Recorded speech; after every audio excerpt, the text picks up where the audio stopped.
I feel like faith was just a thing that our family was involved in. Like, we would go to church like the regular family would, and we would pray before every meal. But I was almost like going through the motions for a long time until about 2 years ago, one of my friends from the cheer team, the high school cheer team I was on, was like, hey, you should come to Embrace and come to church with me. So I remember being like overwhelmed in the best way possible because it's so different. Like, everyone is very talkative and smiley, and I'm a people person, so I was like excited for that, and I loved it because it was just, church was finally fun.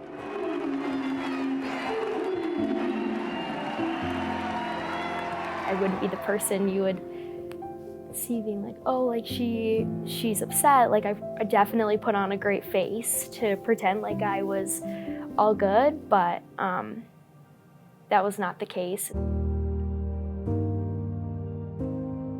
I struggled with a lot of depression, a lot of anxiety for a long time before I really said anything.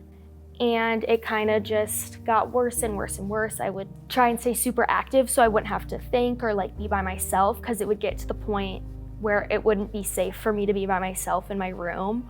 On January 26th of this year is kind of when things just kind of bubbled over. It was after school, and I was definitely ready to just be done and give up, and my mind was set. I was going to commit suicide.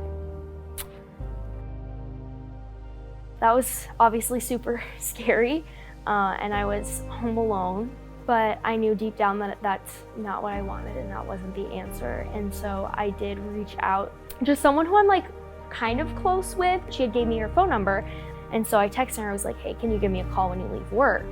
And she left work early, thank goodness, and called me before I made a very horrible decision and was like, you need to get out of your house.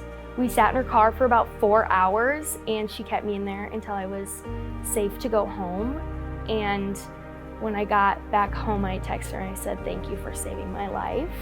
The next day, the 27th, I went into Avera Behavioral and got an assessment done there, and then the 28th I was admitted to Avera on their adolescent unit.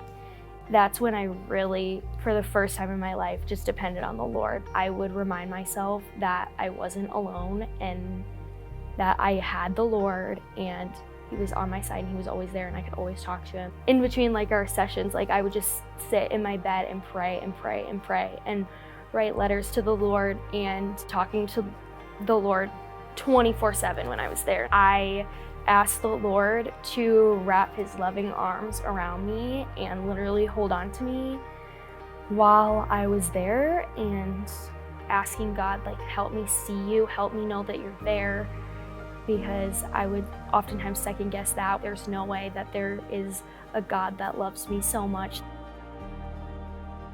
I would just pray and ask God that I would see Him, and every single time there would be something in me that would say, keep fighting, there's hope. And I truly believe that that's the Lord. That's what definitely pulled me out of it.